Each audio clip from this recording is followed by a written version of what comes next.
मुरली अमृत की धारा है धारा, जो देती दुखों से किनारा। मुरली अमृत की धारा है धारा, जो देती दुखों से किनारा। भूले जीवन में हो जाए शिव बाबा मुरली में समझाए। भूले जीवन में हो जाए शिव बाबा। ओम शांति। आज की तारीख है 24 नवंबर 2023 के बाबा के साकार महावाक्य। मीठे बच्चे, तुम्हारी सच्ची बात का तीर तब लगेगा जब दिल में सच्चाई सफाई होगी। तुम्हें सत्य बाप का संग मिला है, इसलिए सच्चे बनो। बाबा ने प्रश्न पूछा, तुम सब स्टूडेंट हो, तुम्हें किस बात का ख्याल रखना जरूरी है? बाबा ने उत्तर दिया, कभी भी कोई गलती हो तो सच बोलना है। सच बोलने से ही उन्नति होगी। तुम्हें अपनी सेवा दूसरों से नहीं लेनी है। अगर यहाँ सेवा लेंगे तो वहाँ करनी पड़ेगी। तुम स्टूडेंट अच्छी तरह से पढ़कर दूसरों को पढ़ाओ तो बाप भी खुश होगा। बाप प्यार का सागर है। उनका प्यार ही यह है जो तुम बच्चों को पढ़ाकर ऊंच मर्तबा दिलाते हैं। गीत, किसने ये सब खेल रचाया? किसने किसने ये सब खेल रचाया? किसने ये सब साथ सजाया? अपने आप सभी कुछ करके अपना आप छिपाया। अपना आप छिपाया किसने? कोमल कोमल प्यारे। ओम शांति। आजकल समाचार आते हैं कि हम गीता जयंती मना रहे हैं। अब गीता को जन्म किसने दिया है, यह है टॉपिक। जयंती कहते हैं तो जरूर जन्म भी हुआ ना। उनको जब कहते हैं श्रीमद् भगवत गीता जयंती तो जरूर उनको जन्म देने वाला भी चाहिए ना। सब कहते हैं श्री कृष्ण भगवानुवाच, तो फिर श्री कृष्ण पहले आता, गीता पीछे हो जाती। अब गीता का चेता जरूर चाहिए। अगर श्री कृष्ण को कहते तो पहले श्री कृष्ण, पीछे गीता आनी चाहिए। परंतु श्री कृष्ण छोटा बच्चा था, वह गीता सुना न सके। यह सिद्ध करना होगा कि गीता को जन्म देने वाला कौन। यह है गुहा बात। श्री कृष्ण तो माता के गर्भ से जन्म लेता है। वह तो सत्युग का प्रिंस है। उसने स्वयं प्रिंस का पद पाया है गीता द्वारा राजयोग सीख कर। अब गीता को जन्म देने वाला कौन? परम पिता परमात्मा, शिव या श्री कृष्ण। श्री कृष्ण को वास्तव में त्रिलोकीनाथ त्रिकालदर्शी भी नहीं कह सकते हैं। त्रिलोकीनाथ त्रिकालदर्शी एक को ही कहेंगे।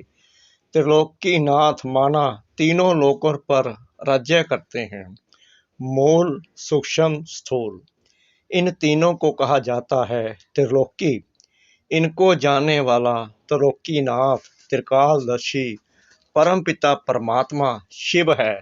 यह महिमा उनकी है, ना कि श्री कृष्ण की।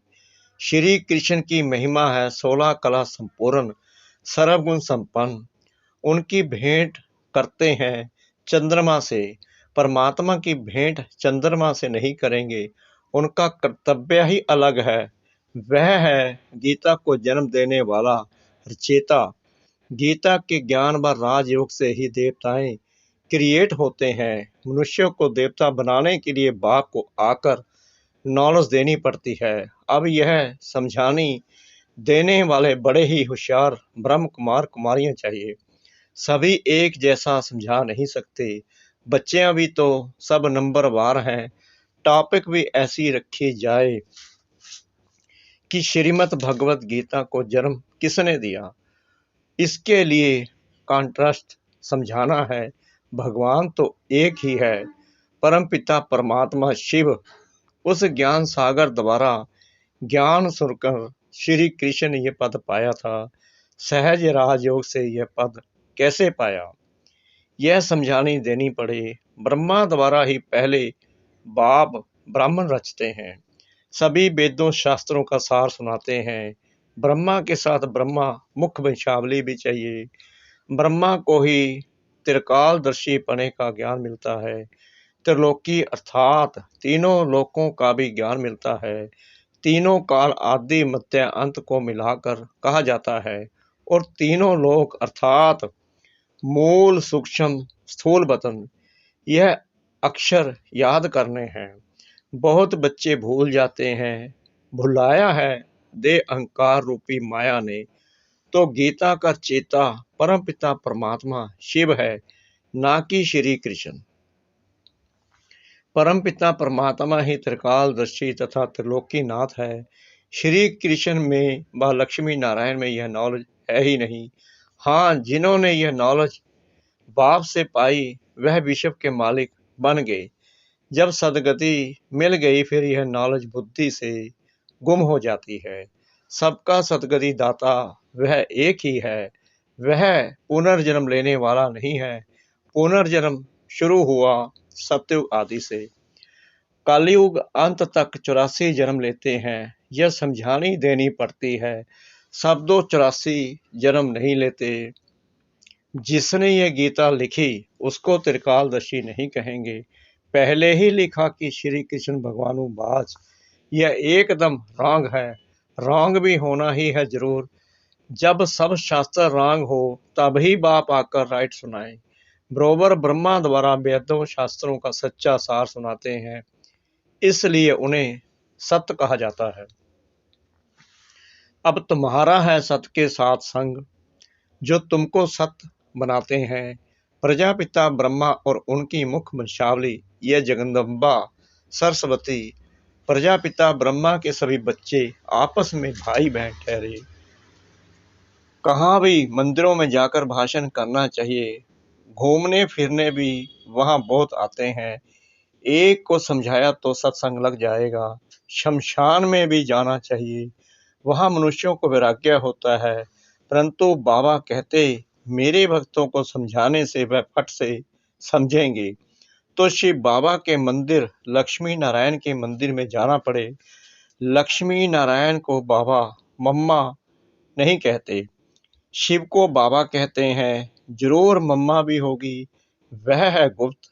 शिव बाबा जो चेता है उनको माता पिता कैसे कहते हैं, यह गुप्त बात कोई भी जा ना सके। लक्ष्मी नारायण को एक ही अपना बच्चा होगा, बाकी इनका नाम है प्रजापिता ब्रह्मा।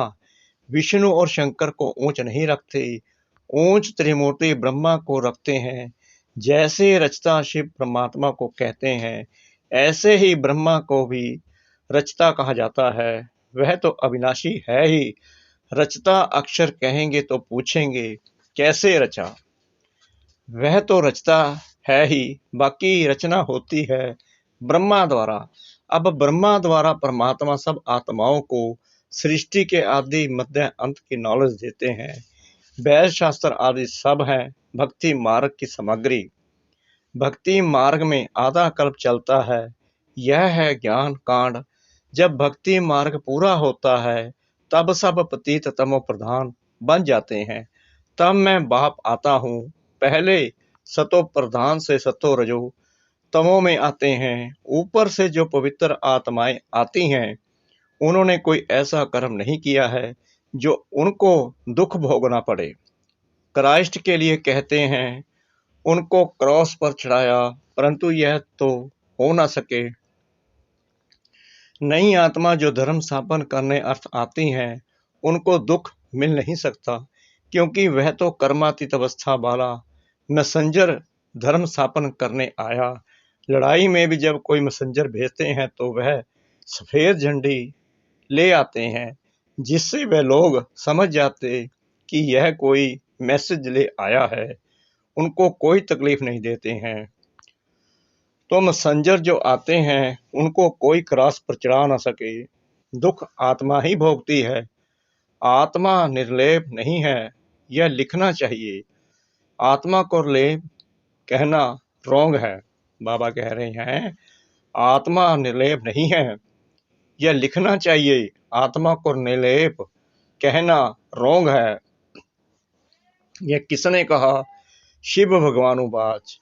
यह पॉइंट तुमको नोट करनी चाहिए। लिखने के लिए बड़ी ही विशाल बुद्धि चाहिए। समझो प्रदर्शनी में क्रिश्चियन लोग आते हैं तो उनको भी बता सकते हैं कि क्राइस्ट की सोल को क्रॉस पर नहीं चढ़ाया गया, बाकी जिसमें उसने प्रवेश किया उस आत्मा को दुख हुआ। तो ऐसी बातें सुनकर वंडर खाएंगे। उस पवित्र आत्मा ने आकर धर्म स्थापन किया गॉड फादर के डायरेक्शन अनुसार।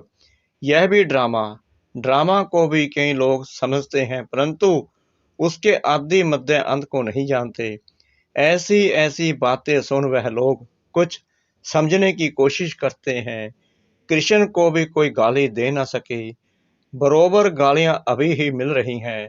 किसको? शिव बाबा को नहीं, इस साकार को। टीचर तो बाबा है, प्योर सोल, और यह है इम्प्योर जो प्योर बन रहा है। जो समझ गए हैं वह बीत नहीं करेंगे। बाबा कह रहे हैं जो समझ गए हैं वह बित नहीं करेंगे, नहीं तो समझेंगे कि यह तो सिखाया हुआ है। फिर वह बात कोई को जचती नहीं, तीर नहीं लगता।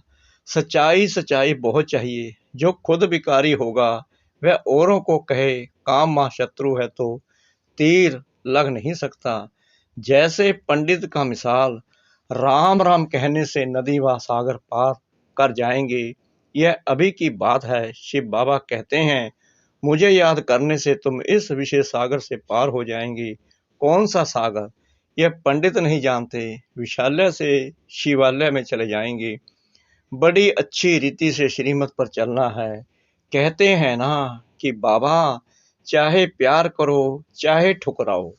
यहाँ तो सिर्फ समझानी दी जाती है, तो भी कई मुर्दे बन जाते हैं। बच्चों को तो लिखना पढ़ना पड़ता है। बाप प्यार का सागर है, अर्थात पढ़ाकर ऊंच मर्तबा दिलाते हैं। यही प्यार है। बाप जब पढ़ाता है तो पढ़कर औरों को भी पढ़ाना है। बाप को खुश करना है। बाप की सर्विस में तत्पर रहना है। बाप की यही सर्विस है कि अपने तन मन धन से भारत की सच्ची सेवा करो। तुम्हें तो बुलंद आवाज से समझाना चाहिए।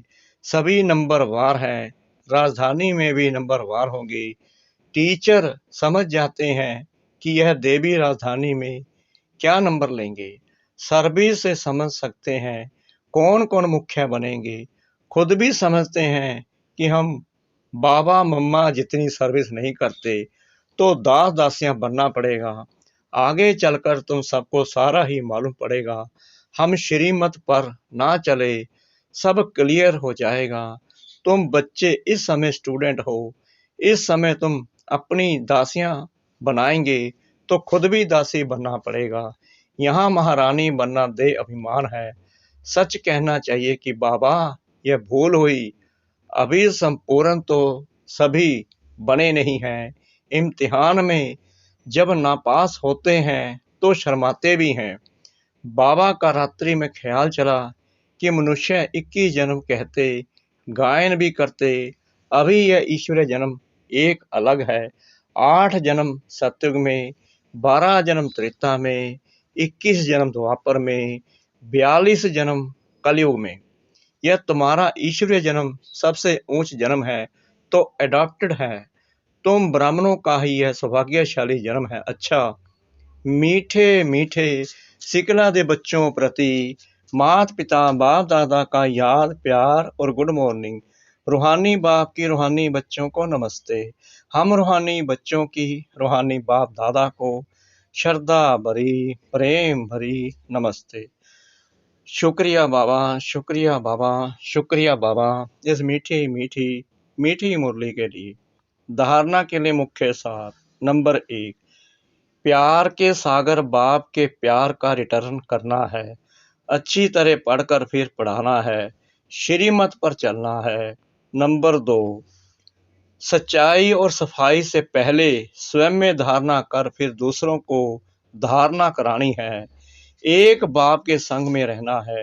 वरदान, निमित्त आत्माओं के डायरेक्शन के महत्व को जान पापों से मुक्त होने वाले सेंसिबल भव। जो सेंसिबल बच्चे हैं वो कभी यह नहीं सोचते कि यह निमित्त आत्माएं जो डायरेक्शन दे रही हैं शायद कोई के कहने से कह रही हैं। निमित्त बनी हुई आत्माओं के प्रति कभी यह व्यर्थ संकल्प नहीं उठाने चाहिए। मानो कोई ऐसा फैसला भी दे देते हैं जो आपको ठीक नहीं लगता है, लेकिन आप उसमें जिम्मेवार नहीं हो।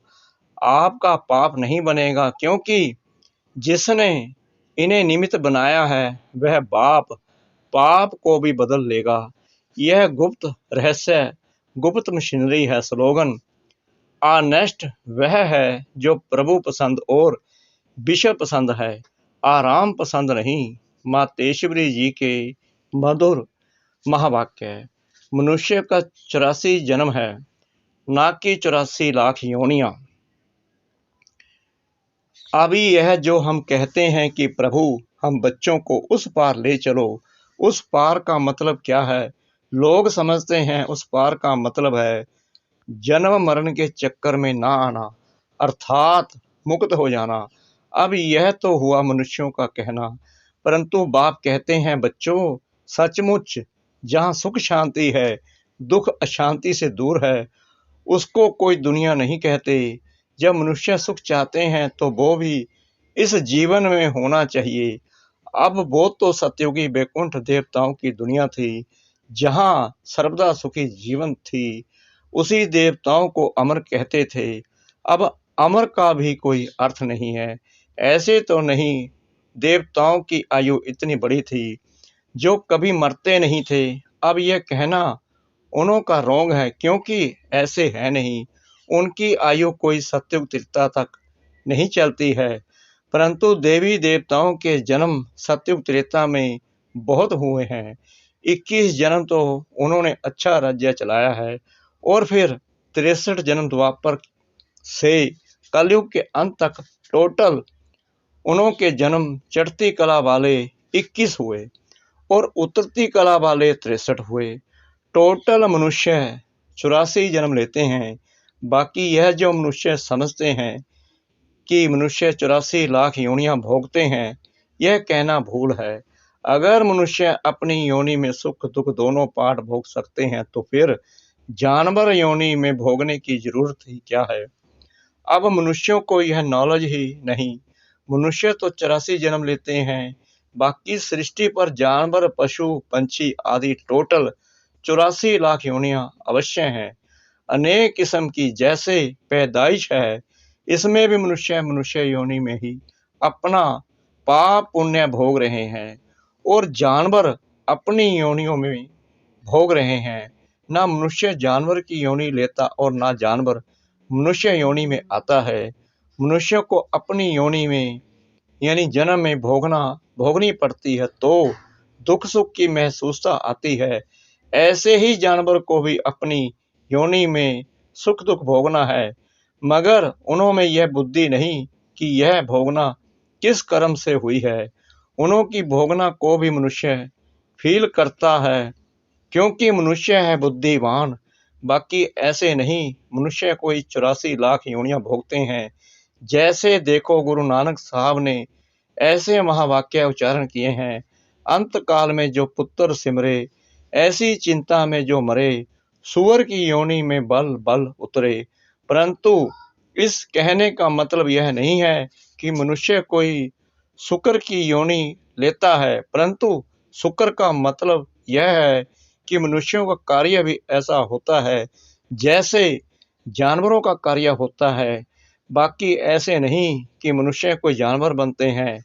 अब यह तो मनुष्यों को डराने के लिए शिक्षा देते हैं, तो अपने को इस संगम समय पर अपनी जीवन को पलटाएं। पाप आत्मा से पुण्य आत्मा बनना है। अच्छा, ओम शांति।